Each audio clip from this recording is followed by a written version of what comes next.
આપ સર્વ બાળકોને મારા ભગવત સ્મરણ.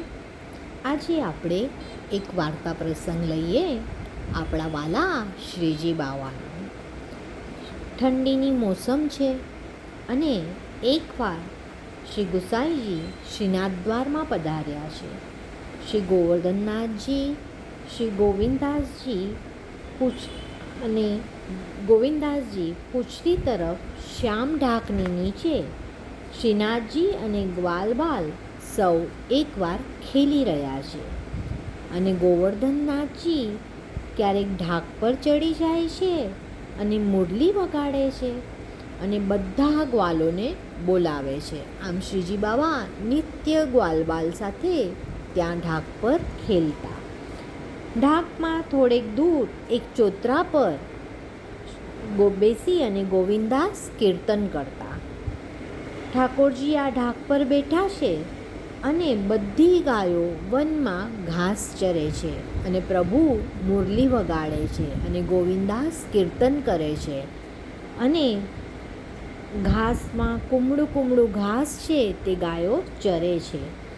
ગુસાઈજી ત્યારે સ્નાન કરી ઉત્થાપન કરવા માટે ઉપરથી પધારે છે અને ત્યારે શ્રીનાથજી, હું તો હવે મારા મંદિરમાં જાઉં છું એમ કહી અને ઢાક પરથી કૂદકો મારે છે અને સીધા મંદિર તરફ દોટ મૂકે છે. જ્યારે ઢાક પરથી શ્રીજી બાવા ઉતરે છે ત્યારે શ્રીજી બાવાની કવાઈનો છેડો ઢાકમાં અટવાઈ જાય છે અને છેડો ફાટી જાય છે અને આ ગોવિંદાસ ત્યારે જોવે છે કે શ્રીજી બાવાની કવાઈનો છેડો ફાટી ગયો. શ્રીનાથજીને તો મંદિરમાં જવાની ગાય હોય છે એટલે સીધા શ્રીજી બાવા તો મંદિરના સિંહાસન પર બિરાજી જાય છે અને ગુસાઈજી જેવા મંદિરના કમાળ ખોલે છે ને ત્યારે ઉત્થાપન કરે છે, જારી ભરે છે અને તે જ સમયે શ્રીજી બાવાની કવાઈમાં ફાટેલો છેડો જોઈ અને જોવે છે અને ગુસાઈજી જારી ભરી ઉત્થાપન ભોગ ધરી બહાર આવે છે અને ત્યારે રૂપાપોરિયાને બોલાવે અને પૂછે છે કે અરે, અહીંયા કોઈ આવ્યું હતું કે? ત્યારે એ નકારમાં જવાબ આપે છે કે ના પ્રભુ, અહીંયા તો કોઈ નથી આવ્યું અને મૌન રહે છે રૂપાપોરિયા. અને ત્યારે આવી રીતના ગુસાઈજી પણ એકદમ મૌન થઈ જાય છે કે અરે, કોઈ આવ્યું નથી તો શ્રીજી બાવાની કવાઈનો છેડો કેવી રીતે ફાટી ગયો હશે? અને શ્રીનાથજીના ઉત્થાપન ભોગ ધરી અને ગિરિરાજજી પરથી નીચે આવી શ્રી ગુસાઈજી પોતાની બેઠકજીમાં બિરાજે છે અને ત્યાં આગળ જેટલા દર્શનાર્થે આવેલા છે તે વૈષ્ણવો સાથે પણ શ્રી ગુસાઈજી કાંઈ જ બોલતા નથી. ત્યારે ગોવિંદાસ આવીને તેમને કહે છે કે મહારાજ, કેમ આજે આપ ઉદાસ છો? એમ સવિનય ગોવિંદાસ શ્રી ગુસાઈજીને પૂછે છે. ત્યારે ગુસાઈજી કહે છે, ગોવિંદાસ, મનમાં તો કંઈક તો ભ્રમ છે કે આપના, એમ ગોવિંદાસ કહે છે. તેથી એ વાત તો કહેવી જોઈએ એમ એમને કહે છે. અને શ્રીજી બાવાની કવાઈનો છેડો ફાટ્યો છે, કોણ જાણે કયો અપરાધ થયો હશે?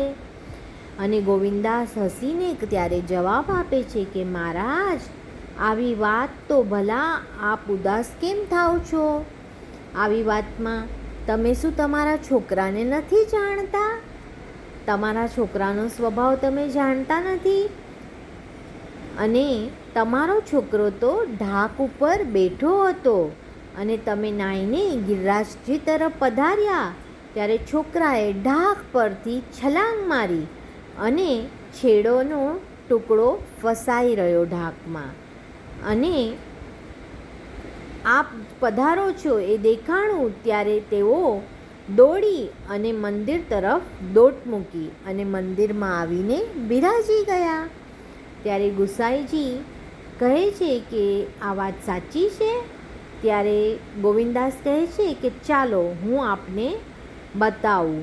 ત્યારે હાથ ઝાલી અને પૂંછડી તરફ લઈ જાય છે અને કોઈ સેવકને ગુસાઈજી સાથે લેતા પણ નથી. અને ઢાકથી નીચે આવી અને ઢાકમાં કવાઈનો ટુકડો લટકે છે તે જોવે છે. તે શ્રીહસ્તમાં પ્રભુ લઈ લે છે અને અપ્સરા કુંડ પર આવી સ્નાન કરી શ્રી ગિરિરાજજી પર પધારે છે અને શ્રીજીની કવાઈ પર એ ટુકડો દેવો ધરે છે તો કવાઈની બરાબર મેચ થયેલો એ ટુકડો દેખાઈ આવે છે અને તેઓ ગોવિંદાસ પર ખૂબ પ્રસન્ન થાય છે. પછી શ્રીજીની સામે જ જોવે છે અને તેઓ મલકાય છે. પછી આરતી કરી સેવા પહોંચી નીચે પધારે અને પોતાની બેઠકમાં બિરાજે. અન્ય વૈષ્ણવને પણ તેમની પાસે આવીને બેસે અને ગોવિંદાસ પણ ત્યાં આવે. એટલે પ્રભુ પેલા વૈષ્ણવને તમારા મનમાં હવે કાંઈ રહ્યું છે એમ કહે છે ત્યારે તેઓ ચૂપ રહે છે અને શ્રી પ્રભુ શ્રી ગોવર્ધનનાથજીને શ્રમ નહીં કરવો પડે એવો કોઈ ઉપાય કરવો જોઈએ એમ વિચારે છે. અને પછી ભીતરિયા અને સેવકોને બોલાવે છે કે આજ પછી શંખનાદ 3 વાર કરવો અને એ પછી એક ક્ષણ બાદ શ્રીજી બાવાના મંદિરના કમાડ ખોલવા એવી આજ્ઞા કરે છે. આ સાંભળી ગોવિંદાસ ખૂબ રાજી થાય છે અને તેઓ એવા કૃપાપાત્ર ભગવદીય છે કે જેમણે આ બધી લીલા પ્રભુની જોઈ હતી. અને ત્યારથી જ આપણા મંદિરના કમાડ ભોગ સરાવવા વખતે 3 વાર તાળી પાડવી, ચૂટકી વગાડવી અને પછી જ કમાડ અથવા ટેરો ખોલવો આ ક્રમ શરૂ થયો છે. તો બાળકો, આવા ગોવિંદાસ જેમણે શ્રીજી બાવાની આ લીલા જોઈ હતી તેના ચરણોમાં આપણા સર્વ વૈષ્ણવના કોટી કોટી દંડવત પ્રણામ. શ્રીનાથજી પ્યારે કી જય, શ્રી ગોવર્ધન નાથ કી જય, શ્રી બાલકૃષ્ણ લાલ કી જય, શ્રી વલ્લભાધીશ કી જય, શ્રી गोसाईजी परम दयाल की जय, समस्त वल्लभ कुल परिवार की जय।